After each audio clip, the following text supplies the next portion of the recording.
Hello, welcome to my channel. My channel is called Serenity and Strength, and it covers my journey of widowhood and also my wellness journey, which formed part of the widowhood journey. If you have not watched this before, you're most welcome. For the old subscribers, I also welcome you. And I ask that those who have not subscribed, kindly do subscribe, share, comment, and also like. I'd really love to hear comments from those who may have gone through the same kind of situations. And for this, I'll also be sharing a telephone number where you can either send an SMS message or WhatsApp, so that where you'd want to be able to give your comments in private, you can actually have your privacy. Those who don't mind, you can just go ahead and comment in the comments section. In the past recordings, I have actually covered from the time when my husband was unwell up to the point where he passed on, and we got his body transferred to Joburg for the homeward journey. And then from there, I did deviate a bit to talk about other issues to do with mostly mental health, which were very relevant to that point in time of the journey, and which I think for most widows it's important to be aware of them right from the beginning of the journey, so that you can take the necessary precautions. In this particular episode, I'm going to continue with the journey. What I would just like to say for those who have asked for you to subscribe, do remember that subscribing does not cost you anything, because this is something I've been asked before. It doesn't cost you anything. All it will do is ensure that you're able to be part and parcel of the episodes as they come out, so that when the episodes are published, they will automatically come to you. So do click on that subscribe button so that you're able to follow through on the storyline. If you have not perhaps watched the earlier episodes, I'd also request that you kindly do so, as it will help you to be able to follow the storyline, and also hopefully you'll be able to learn some lessons. The journey from Gaborone, Botswana to Nairobi, Kenya, and then to Eldoret, which is in the North Rift Valley of Kenya, was quite a long one. I think it took us about 17 hours or so. And basically because there were no direct flights from Gaborone, you'd have to travel from Gaborone to Joburg, and then from Joburg to Nairobi. From Gaborone to Joburg is about an hour's flight, and then from Joburg to Nairobi is about a 4-hour flight, and the whole distance, I think, from Joburg to Nairobi is just over 4,300 kilometers. And we had to leave the house fairly early in the morning, about so that we're at the airport at 6. So we're leaving the house at about 5.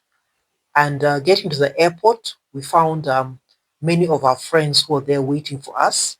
Of course, we had gone with Joy had driven us to the airport. So we found our friends waiting for us, and we all prayed together.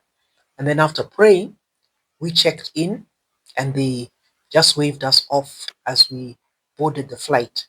Then we got to Joburg, and we had a slightly longer layover compared to the normal layover that we used to have. We had a layover of it was about 3 hours or so. Normally we'd have a 1 hour layover. The reason being that we had to use a different flight from the ones that we normally use because of the issue of not having enough cargo space for the coffin. So we were joined while we were in transit by a brother-in-law, the one who had traveled with the body to Joburg, because he had made sure that together with the people from the morgue, that the body was actually loaded on. And we were very grateful for the people from the morgue who had also ensured that the coffin was also boxed appropriately, ready for cargo whilst in Joburg.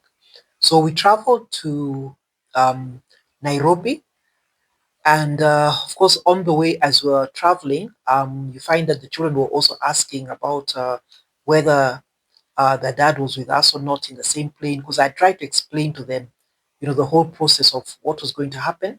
As we're going along the way, they kept on just wanting to get an update. So I kept on just updating them and telling them, what was happening, where we are as we're going along the flight, just to keep them at least feeling that they're part of the process. So it was good to just to be able to reassure them as we went along. So we arrived in Nairobi. I think it was about maybe early afternoon, I think it was about 2 p.m. or so. And we were met by friends who were there for us at the passenger terminal. And then they also had come with vehicles which were to carry us. There were two vehicles, one for us and then another one for the, the body. So we went to the cargo area to go and clear my husband's remains. And I must say, I was quite impressed. I think it took almost just 10 minutes or so, and we were actually through, which was really, really, good. And then now began the journey for Eldoret. Eldoret was the family home, and that was the reason why from Nairobi we traveled to Eldoret.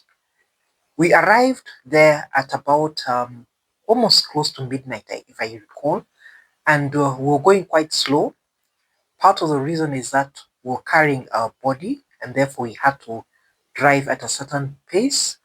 Secondly, we were making quite a number of stops because of bathroom stops for the children, because I was trying to keep them hydrated, and therefore we had to stop quite a bit.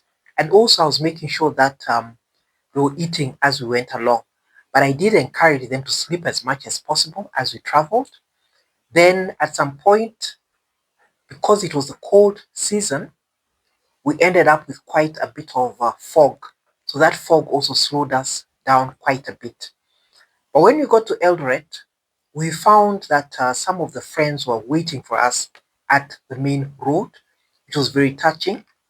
Once we got to the house, I found that my older sister and my brother from Uganda were also at the house, and there were a lot of other friends who were also at the house. My sister took over Joy's role, and it was very comforting and very supportive to have somebody at each point in time who was there fully supporting me. And I really appreciated that and also gave glory to God for making that possible. They had taken over the place, rearranged it very well, and they'd even cooked food for us. So we had a very warm welcome and were able to go to sleep quite comfortably, and woke up the next morning to just have friends coming by to view the body, and that continued for quite a while up to the point in time when we were going to have a church service. My sister-in-law also arrived in the morning. They do have a tradition whereby they normally come and meet the body at the home before going for the final burial place. So she had come for that, but she had also been sent with a message for me, and that message was that they were not going to cement the grave, and the reason they were giving me is that it was not as per their tradition. Having gone through what I did with my son's funeral, I just knew that the only way I could deal with them was just to be put out my thinking and be very firm about it. So I just simply told her that by the time I was arriving home, I expect to find the grave cemented. That is the inside of the grave. The church service took place at a church nearby where we also used to go and pray. We had a lot of friends and former colleagues who came for the church service. And I must again say that they were very, very generous in giving of their time and also their financial contributions.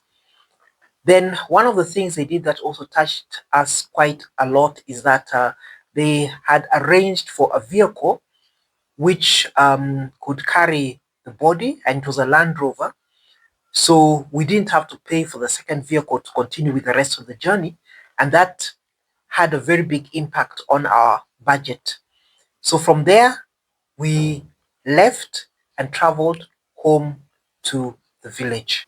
What I'd like to just comment here is that from my interactions with many widows, I found that most of them go through a rather difficult time at funeral preparations and also at the funeral itself.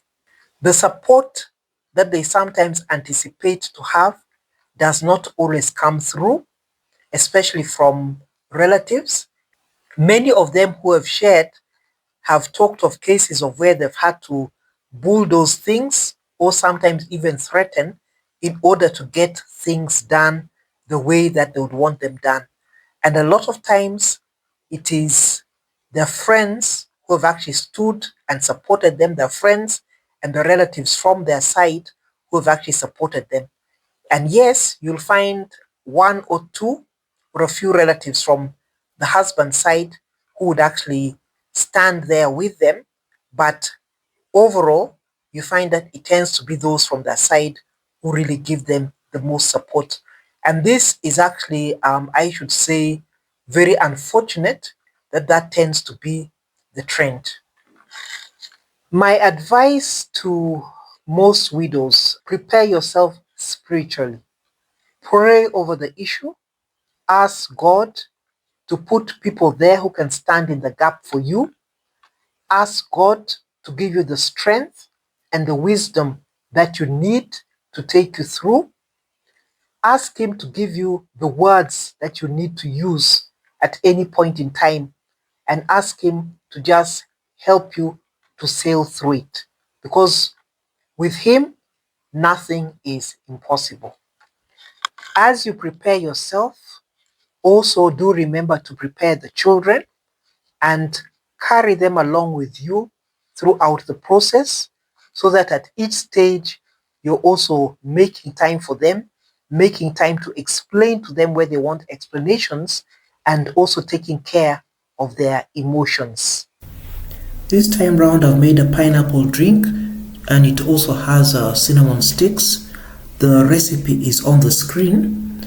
The pineapple contains bromelain, which is an anti-inflammatory enzyme, and cinnamon also has antioxidants, which also could help with inflammation. So this drink could be good for those who have arthritis. Apart from this, you'll find that it would help with digestion, support immune function, and also you'll find that it's said to help menstrual cramps, blood sugar regulation, and also detoxing. Once the drink is ready, you'll just strain it and drink it warm or hot. You'll find that you don't need to add any sugar in it, but if you do have a very sweet tooth, you could add a little bit of honey in it. For the whatever remains, you just leave it, let it cool down, and then you strain it and keep it, and you can drink it at a later point in time. If you prefer, you could try to have it room temperature, and you could let me know which worked better for you. Do enjoy the drink. Like, share, and subscribe. I'll see you in the next. Bye.